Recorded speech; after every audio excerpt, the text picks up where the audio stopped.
Hello दोस्तों, नमस्कार। आप सभी का सुपर टॉप बायो क्लासेज में आपका स्वागत है, अभिनंदन है। आज से अपना YouTube channel regular daily video upload हो जाएगा। उसके अंदर आज हम सबसे पहले जहाँ से अपनी लाइफ स्टार्ट होती है उसका टॉपिक का नाम है cell, the fundamental unit of life. जीवन की एक मौलिक इकाई क्या है। तो आज हम इस सेल के बारे में कुछ डिस्कस करेंगे कि सेल क्या है। तो अपना जो टॉपिक रहेगा वो रहेगा अपनी सेल यानी कोशिका। कोशिका या लिखते क्या है सेल।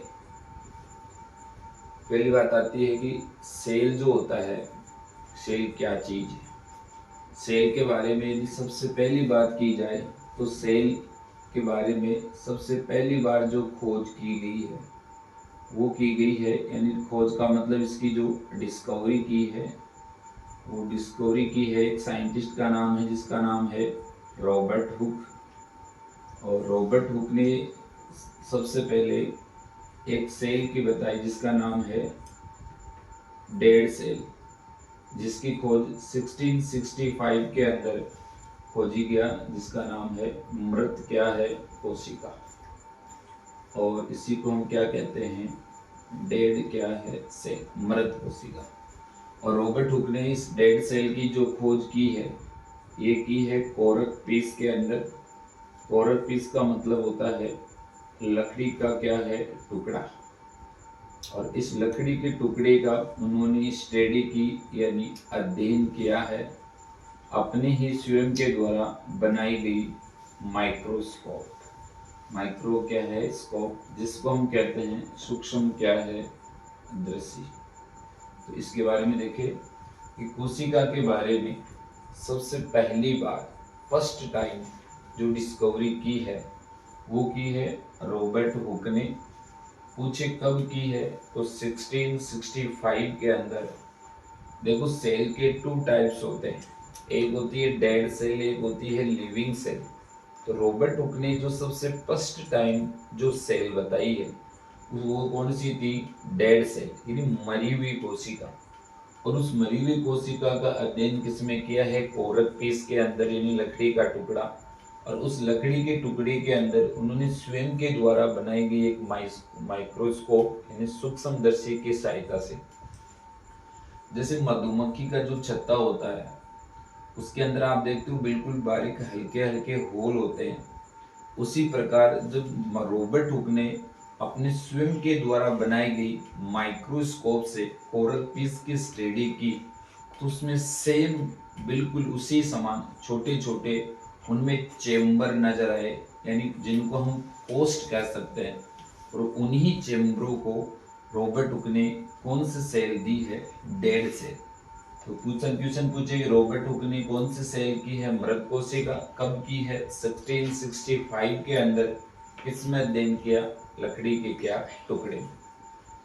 यदि इसी प्रकार थोड़ा सा और आगे बढ़े, व्हाट इज सेल, सेल क्या है। तो हम कहेंगे कि सेल अपनी बॉडी की एक प्रकार की संरचनात्मक प्लस एक प्रकार की क्या है क्रियात्मक इकाई।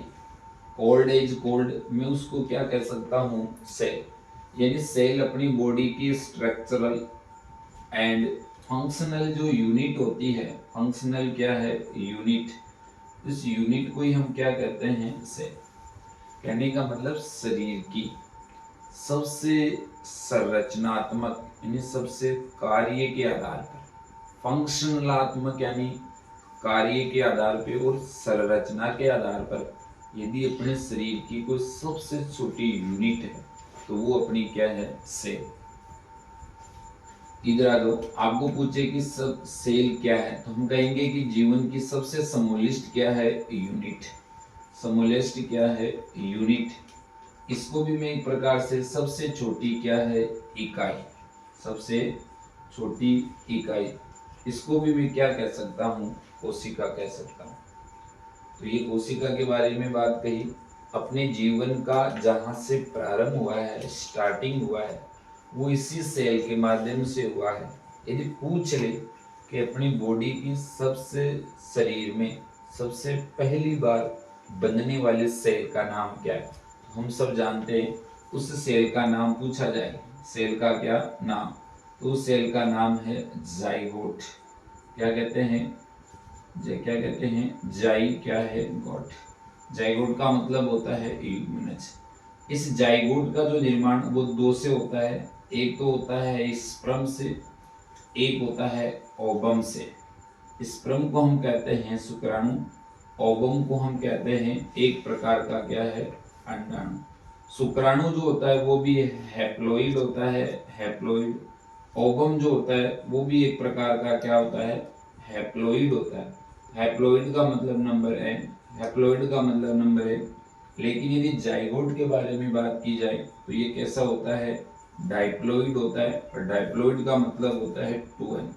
2n का मतलब होता है द्विगुणित होता है, और n का मतलब क्या होता है? अगुणित होता है। कैसा होता है? अगुणित। मेरी बात को सुने। मैंने कहा यदि अपने शरीर के अंदर सबसे पहली बार जिससे अपना बॉडी का फॉर्मेशन हुआ है उस सेल का नाम पूछे तो सेल का नाम क्या है? जाइगोट। What is zygote? क्या है? जाइगोट का निर्माण दो यूनिट के मिलने पर होता है, जिसमें एक है स्पर्म, एक क्या है? ओवम। स्पर्म होता है वो भी हैप्लॉइड होता है, यानी अगुणित होता है, यानी सिंगल होता है, पेयर्स में प्रेजेंट नहीं होता। ओवम होता है वो भी हैप्लॉइड होता है, यानी सिंगल अवस्था में प्रेजेंट होता है।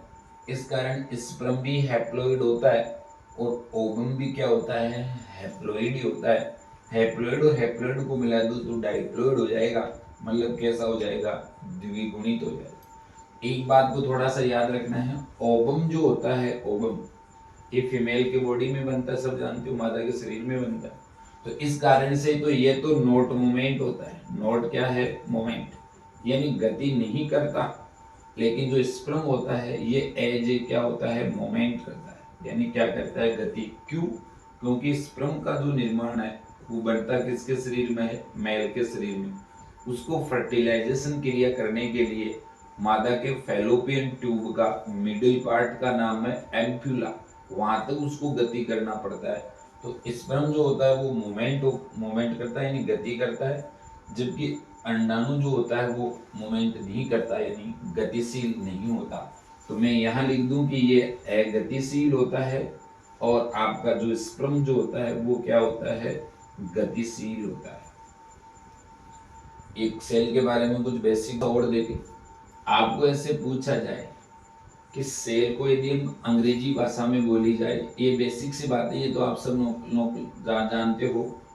अंग्रेजी क्या है? भाषा, यानी इंग्लिश क्या है?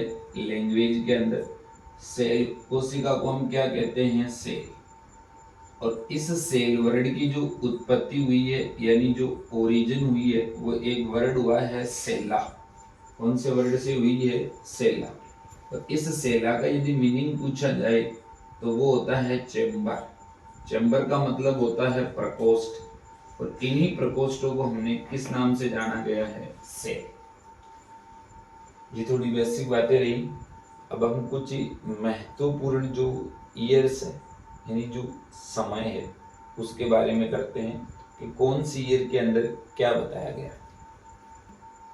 अब डेड सेल के बारे में चर्चा की, अब हम थोड़ी सी बात कर लेते हैं एक महत्वपूर्ण जो ईयर है वो क्या है। देखो सबसे पहली बात आती है 1665, यानी 1600 क्या है? 65।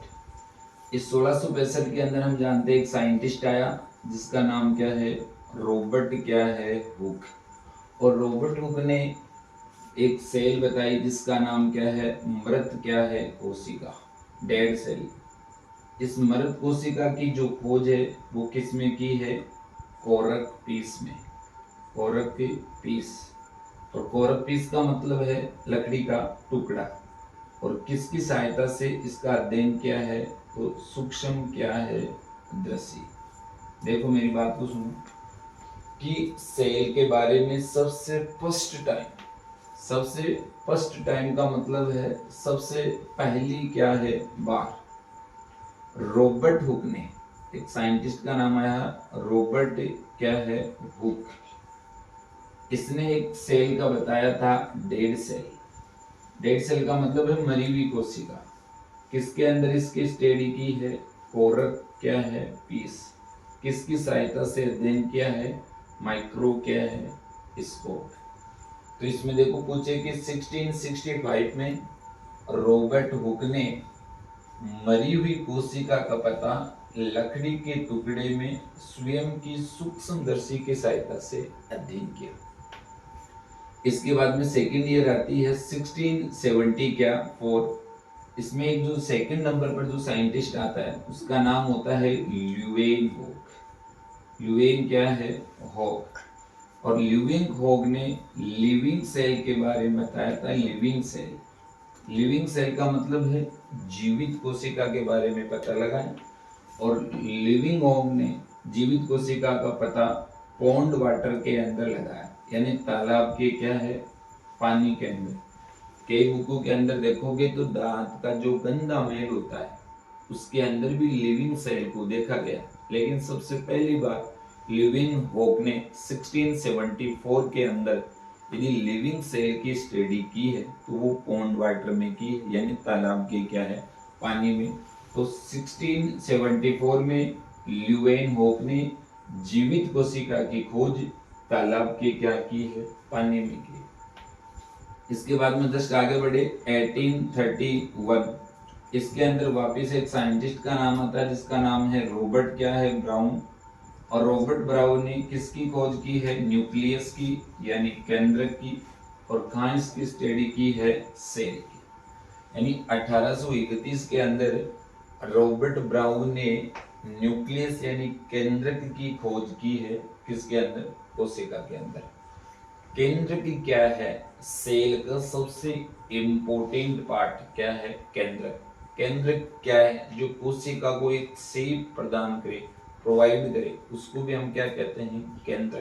तो पूछे केंद्र की खोज कब व किसने की? 1831 में रॉबर्ट ब्राउन ने की है। तो थर्ड आती है 1831 में रॉबर्ट ब्राउन के द्वारा न्यूक्लियस की क्या की गई? डिस्कवरी यानी खोज। उसके बाद में आता है हमारे पास में 1838। 1838 के अंदर जो साइंटिस्ट आता है उसका नाम आता है पुरकिंजे। और इसने एक वर्ड दिया था यानी टर्मिनोलॉजी। वो टर्मिनोलॉजी का नाम है प्रोटोप्लाज्म। क्या नाम है बेटा? प्रोटो क्या है? प्लाज्म। यानी 1838 के अंदर पुरकिंजे नामक व्यक्ति ने एक शब्दावली दी, एक टर्मिनोलॉजी दी, एक वर्ड दिया जिसका नाम क्या है? प्रोटोप्लाज्म। तो आपको पूछ लिया जाए कि प्रोटोप्लाज्म जो है, ये प्रोटोप्लाज्म वर्ड किसने दिया? पुरकिंजे ने। कब दिया? 1830 क्या है? 8 में। उसके बाद में दो सन आती है 1838 और 1830 क्या है? 9। इन दोनों को मिलाकर एक देखो बताओ। 1838 के अंदर तो एक साइंटिस्ट का नाम है बोटनिस्ट। बोटनिस्ट का मतलब वनस्पति के बारे में जिसने बताया था। एक होता है अपने पास में जूलॉजिस्ट, यानी जिसको वनस्पति वैज्ञानिक कहते हैं। तो बोटनिस्ट जो साइंटिस्ट था उसका नाम तो क्या था बेटा? स्लाई क्या है? डेल। और जो जूलॉजिस्ट था उसका नाम क्या है बेटा? स्वान। इसने भी कहा कि प्रत्येक प्लांट का निर्माण किससे होता है? सेल से। और इसने भी कहा कि प्रत्येक ऑर्गेनिज्म का यानी एनिमल्स का जो निर्माण होता है वो भी किससे होता है? सेल से। तो दोनों का ओवरऑल जो एक समरी निकले, जो रिजल्ट निकले, वो तो दोनों की सेम ही थी। इसने भी कहा कि प्रत्येक प्लांट का जो निर्माण है वो सेल से हो रहा है। इसने भी कहा कि प्रत्येक सेल एनिमल्स का निर्माण किससे हो रहा है? सेल से। तो इन दोनों ने एक जगह ही मिलकर एक थ्योरी दी जिसका नाम था सेल थ्योरी। क्या नाम है बेटा? सेल क्या है? थ्योरी, यानी कोशिका क्या है? सिद्धांत। तो आपको पूछे कि कोशिका सिद्धांत कब दिया गया? 1838 1839। देने वाले साइंटिस्ट का नाम पूछे तो स्लाइडेन और क्या है? स्वान। स्लाइडिंग कैसा था? वनस्पति वैज्ञानिक। और स्वान कैसा था? अपना एक जंतु क्या है? वैज्ञानिक। इसके बाद में एक लास्ट हेडिंग आती है 18 है रुडोल्फ क्या है? विर्चोव। रुडोल्फ विर्चोव ने सेल थ्योरी तो दी, लेकिन मॉडर्न सेल थ्योरी दी थी, मॉडर्न सेल थ्योरी। और इसको समझाने के लिए इन्होंने एक स्टेटमेंट दिया था, स्टेटमेंट यानी कथन दिया। उस कथन का नाम था ओमनिस सेलुला ई सेलुला। क्या नाम था? ओमनिस सेलुला ई सेलुला। इस स्टेटमेंट का यदि मीनिंग पूछा जाए यानी अर्थ पूछा जाए नहीं मतलब क्या है, तो इसमें कहा कि जितने भी जो न्यू ऑफ स्प्रिंग बनती है, जो भी नई संतति बनती है या जो भी नया ऑर्गेनिज्म बनता है, उसका निर्माण हमेशा प्री एग्जिटिंग सेल से होता है, पुरानी कोशिकाओं से होता है। मतलब नए जीव का निर्माण हमेशा पुरानी कोशिका से होता है। तो ये कुछ महत्वपूर्ण सेल थी। 1855 में रुडोल्फ विर्चो ने आधुनिक कोशिका सिद्धांत दिया। थोड़ा सा यहाँ ध्यान रखना है, केवल सेल थ्योरी पूछे तो 1838 1839, मॉडर्न सेल थ्योरी पूछे तो 1855, साइंटिस्ट का नाम पूछे तो स्लाइडेन एंड स्वान, और मॉडर्न सेल थ्योरी किसके द्वारा दी गई, गिवन बाई, तो अपना आंसर है रुडोल्फ क्या विर्चो।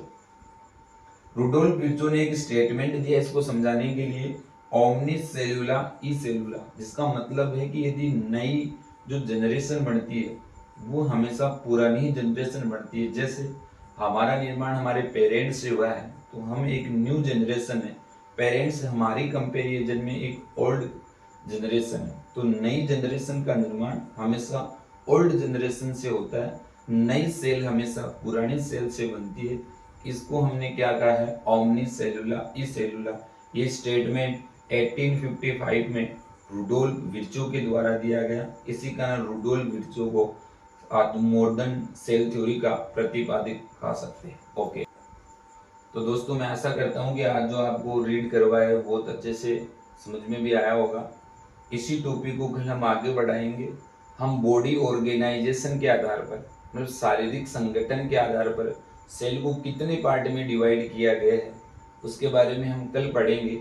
आप सब थोड़ा पढ़ के भी आना कि बॉडी ऑर्गेनाइजेशन के आधार पर सेल को मिनिमम से मिनिमम कितने पार्ट में बांटा गया। तो हम जानते हैं 2 टाइप्स होते हैं, इसमें एक होती है प्रोकैरियोटिक सेल, एक होती है यूकैरियोटिक सेल। तो आपको कुछ प्रोकैरियोटिक सेल और यूकैरियोटिक सेल को किस बेसिस पर डिवाइड किया गया, तो बॉडी ऑर्गेनाइजेशन के आधार पर।